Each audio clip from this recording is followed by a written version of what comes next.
Marquee D.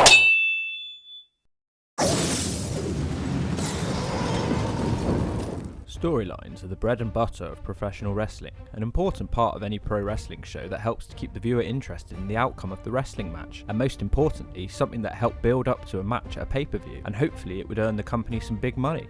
Some people like their wrestling show filled with storylines, and others prefer a wrestling heavy show. I think we can all agree that the most classic wrestling matches in history have had a solid, intriguing storyline, and featured some pro wrestlers that we all care about. Wrestling companies have to deal with the changing of writers and its wrestlers and staff, possibly jumping ship to another show mid-storyline, and this can sometimes leave the writers scrambling to finish the storyline without all the pieces to the puzzle available. Sometimes the storyline is so bad they just decide to drop it entirely. Here are 10 times that TNA didn't complete that puzzle and didn't finish or explain a storyline. Don't forget to subscribe and check out my last videos, the 6 worst factions in TNA history and the 10 most worthless wrestlers in TNA history. Number 10, Disco Inferno, Jive Talking.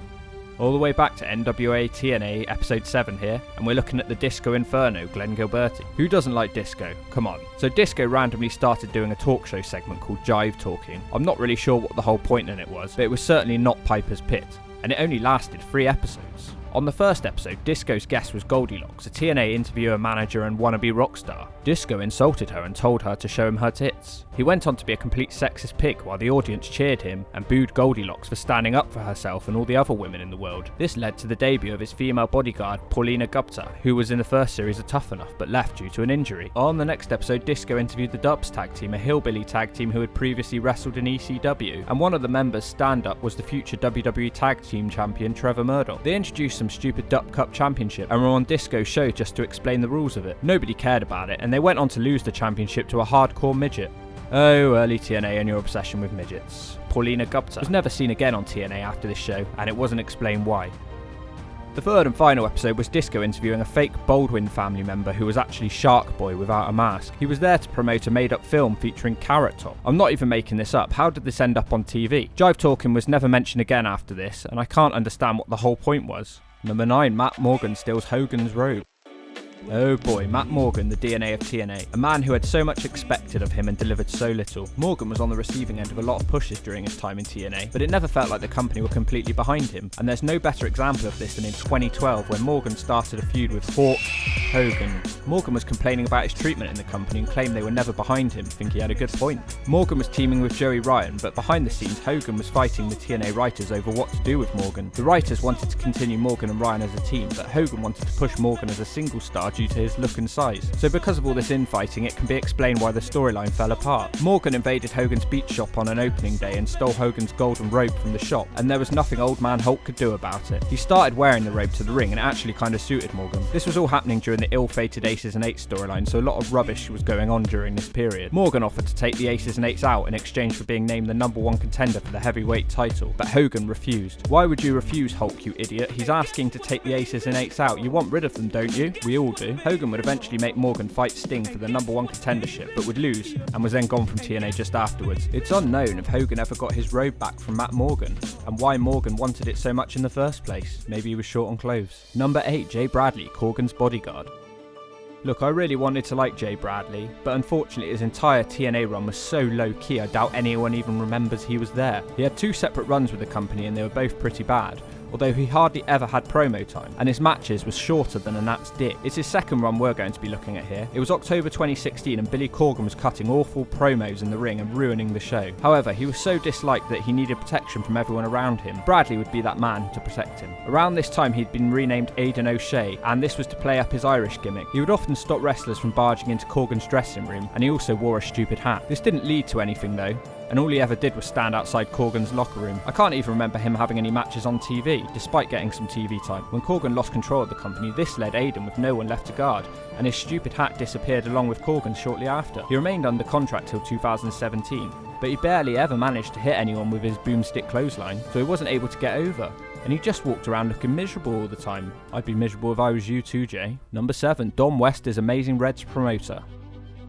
Dom West was the long-time colour commentator for TNA for the first 7 years of TNA, along with Mike Tenay. Then, one day out of the blue, Don West turned heel and he then turned up to a show drunk and he wasn't happy at work. This was all used to write him off TV and he was replaced by the debuting Taz on commentary. Don West was quote unquote promoted to head of merchandise sales for TNA, which was his job prior to TNA, where he was known for selling goods on the TV shopping channels. I loved Don West's commentary. He was always so excited and into the show, and it helped to make things seem better than they actually were. He would return to TV a few months later, suddenly becoming Amazing Red's promoter and accompanying him to the ring. Red was an incredible wrestler who in my opinion had wrestling ability as good as AJ Styles. He was one of the wrestlers who caught my eye in the early days of TNA. Red was an incredible high flyer and fought mostly in the X division, although problems with his knees took his toll on his career and he might have gone further. However, although his wrestling ability was as good as AJ Styles, he certainly didn't look as good. He resembled a little baby in face and height, and his promo skills were non-existent. This is why it was great when Don West became Red's manager. Red had the wrestling ability and Don West had the mic skills, and you could tell Don West was a big fan of Amazing Red's work. The whole relationship felt like it made sense. This all happened a couple of months before Hogan and Bischoff came into TNA,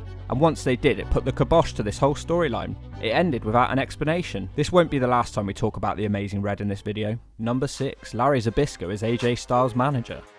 Jumping all the way back to NWA TNA now in January 2003, AJ Styles was just a young punk and was annoyed he wasn't getting enough title opportunities.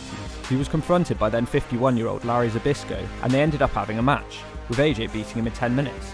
They had another fight next week with the stipulation that if AJ can't beat ZBYSZKO twice in 10 minutes, AJ will have to sign a contract with ZBYSZKO to be his manager. AJ only managed to beat him once in 10 minutes, so the living legend was to become his manager. Interestingly, this was ZBYSZKO's first televised wrestling match since 1999, since he left WCW. The next week, ZBYSZKO granted Styles a world title shot at Jarrett for the next couple of weeks. They weren't seen together on the next NWA TNA, and then they appeared one last time together as AJ Styles lost to Jarrett for the title. Larry then disappeared from TV. Wasn't AJ Styles wondering where his manager had gone? They signed a contract together to do this, so how can they suddenly be blown off so easily? Quite frankly, this sums up NWA TNA. You never knew which legend would turn up to the show week in and week out, but they would always disappear just as quickly as they appeared. It's been explained since that the angle ended because Russo cancelled it, as Larry was leaving the promotion. However, the sensible thing would have been to try and offer some sort of explanation to write him off television. Morons. Number 5. Amazing Red is Crimson's brother. In 2010, Jeff Jarrett was doing an MMA gimmick where he'd defeat scrubs in MMA matches. TNA was trying to cash in on the recent successes of UFC, but it just came across like they were making fun of it. After a few weeks, the Amazing Red would challenge Jeff Jarrett to an MMA match, and he lost via submission. However, after the match, Red said Jarrett could fight his baby brother next week. Amazing Red's a tiny wrestler, 5'4", but his baby brother, the debuting brother, was 6'6", and shared no similarities with Red apart from his haircut. His brother was billed as Little Red, but would later go on to be known as Crimson. The match would end with no winner as Jarrett would run from the challenge. This was never followed up on or explained after this. Nothing was mentioned of the brothers again on TNA, apart from a few weeks later when Crimson said in an interview that he would always be there for Red, but he'd had a lucrative contract offer from an unknown source, and this would be more important for now. Crimson was talking about they debuting in TNA, and again, faction warfare was about to arrive. The two were never mentioned as brothers again. What was the point in any of this? Must have been the shortest pro wrestling brothers storyline in history. Number 4. Amazing Red, the Bounty Hunter. No, I'm just kidding. It's Jay Lethal's Open Challenge.